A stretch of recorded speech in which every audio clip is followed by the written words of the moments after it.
illusion, expanded identity possession is life. Life, in a deluded way, possesses, and the possession itself is felt as its own identity because of illusion. When life feels, it possesses the body and lands up in a delusion. It is the body, it is life. When it feels, it possesses wealth, and wealth is part of its identity. It is deluded life. Same way, when it feels name and fame, rewards and awards, it possesses, and the possession itself becomes part of its identity. It is deluded life. Life goes on getting deluded with so many things, with the concept of possession, and in the deeper delusion, the possession itself becomes part of its identity. Death comes as a great celebration and liberation, as deluded, unnecessary illusion and illusory identities. It's a great relief whenever part of you, what you think as you, is taken away from you. The truth which was, it were never part of you, is reminded to you. Understand? When money is taken away from you, when you feel the pain that some part of your identity is dying, it is a lesson to you. It was never part of you. It was your possession which has deluded and given you the illusory identity. It was part of you. When the name and fame is taken away from you, you are reminded to the truth. It was never part of you. It was your possession, but due to delusion, you identified that as part of your very identity. Same way, when you are reminded the body on which your multiple identities continue to grow, the brain on which the perception of your multiple identities are experienced by you, when that is taken away from you, the very ground on which your multiple possessions and the possibility of that possessions giving the delusive feeling you are part of those possessions, and those possessions are your identity, is taken away from you. A being should constantly remind itself not to identify with any possession. Not having possessions and not identifying with the possessions is the path of renunciation. Even having the possessions, but having the clarity, the possessions are not part of your identity, is the path of Grihastha.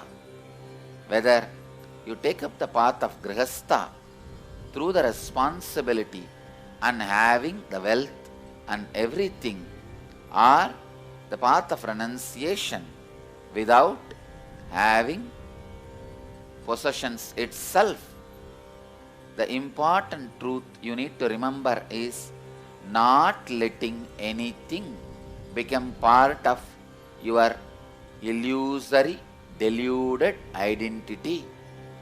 whether you have possessions or not does not matter. That should not become part of your identity, which is already deluded.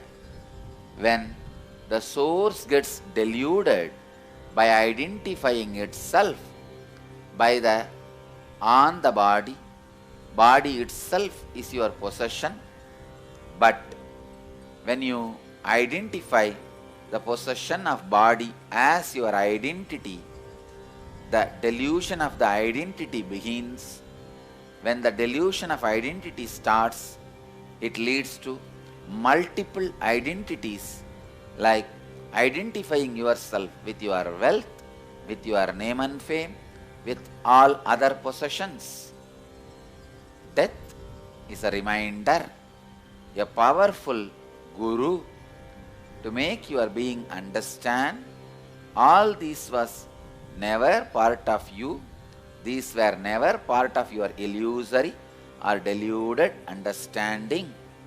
So, relax from the illusion of identifying your possessions as your identity. Possessions are possessions. They are not your identity. Identity should be experienced beyond anything you possess. Possessed does not comprise or compete or fulfill or lead the experience of the true identity. Sometimes your own possessions try to compete your identity. The possessions competing your original identity is disease. When your body competes with your original identity, the competition is disease. When your mind competes with your original identity, that is depression.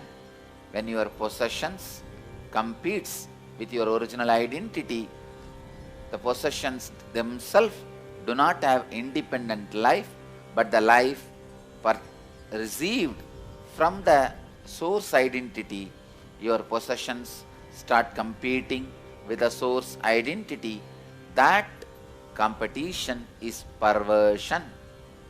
So, death clearly, neatly irons out your inner space.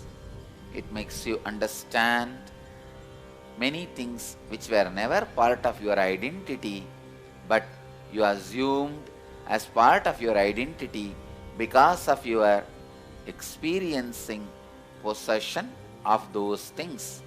Anything which does not say no to you, continuously you feel as possession. Unfortunately, because they do not have any will to say no to you, your will possesses it. When your will possesses something, it gets into the delusion that is part of you. Remembering things which does not say no to you is not part of you, is unclutching. Remember, things may not say no to you.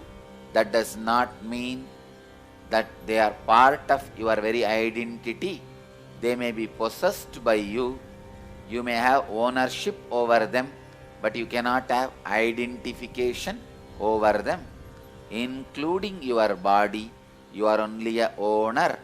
You cannot impose your identification on them.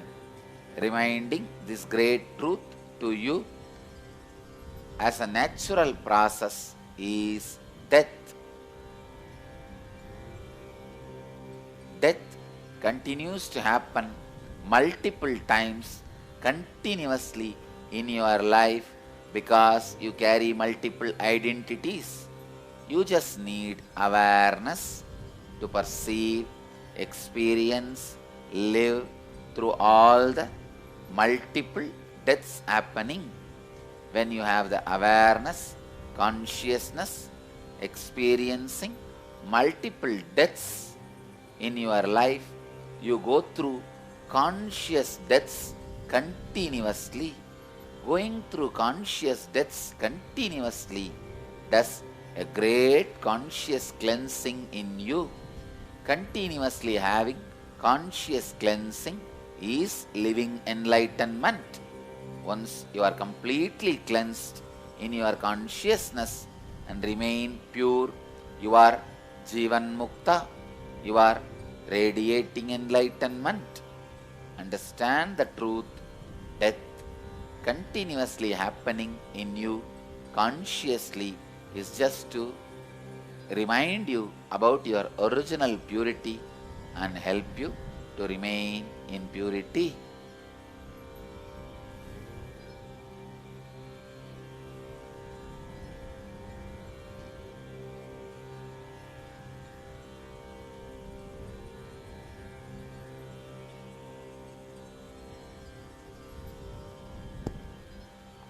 The first question today we have is from Sundar from San Diego Tirualavai Center. Dear Kalabhairava, yesterday you explained about the Nirbhaya meditation. How do we bring out the subconscious and unconscious fear and greed during the Nirbhaya meditation? Thank you. When you again and again go through the Nirbhaya Dhyana, naturally in few days your subconscious and unconscious patterns open up. In cosmic law, there is no separate subconscious or unconscious. Only the deeper layers on which you are not able to lay your hands immediately, you name them as subconscious or unconscious.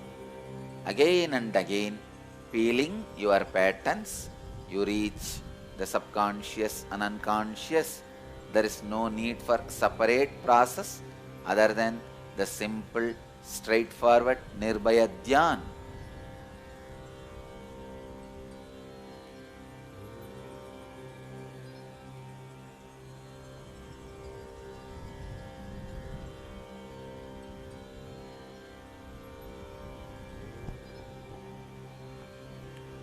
The next question is from Bharat from Dallas.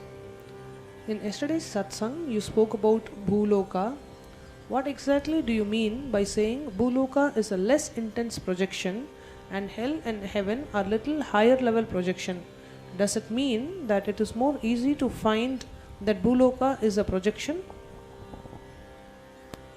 The possibility for disillusionment and experiencing the other extremes is more easy in Bhuloka. In Bhuloka, you can extremely experience the pain and the opposite extreme of the pain, pleasure, very easily without difficulty. But in hell, you can never experience pleasure. In heaven, you can never experience pain. When the opposite extremes are not experienced, the delusion continues to delude you. The disillusionment of anything happens only when the opposite extremes are experienced. When you experience the pleasure, disillusionment of pain happens. When you experience pain, disillusionment of pleasure happens. Both disillusionments finally giving you the realization both are illusion can happen easily only in human body, in planet Earth, in Bhuloka, because never pain happens in Swarga, in heaven. People do not perceive, do not get disillusioned in heaven. They continue to remain, understand, think the pleasure is eternal. Because the disillusionment does not happen, they do not seek the ultimate reality.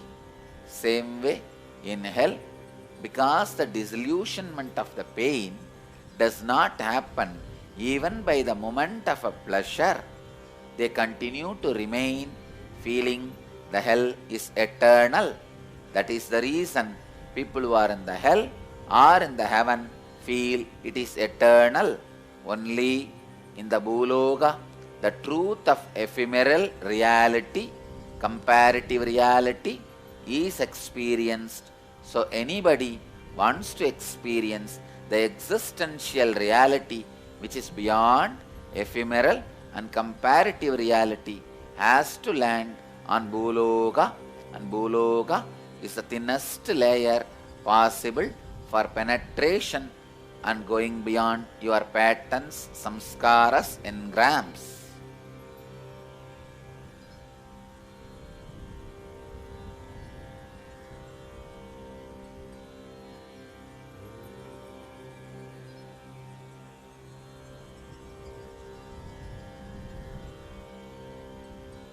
Any space, you are made to experience both the extremes again and again, will make you reach consciousness. All great masters' feet will make you experience both extremes continuously. Energy fields are the space where both extremes are perceived, continuously experienced, and the completion of both extremes are made to happen in you, so that the disillusionment happens very quickly.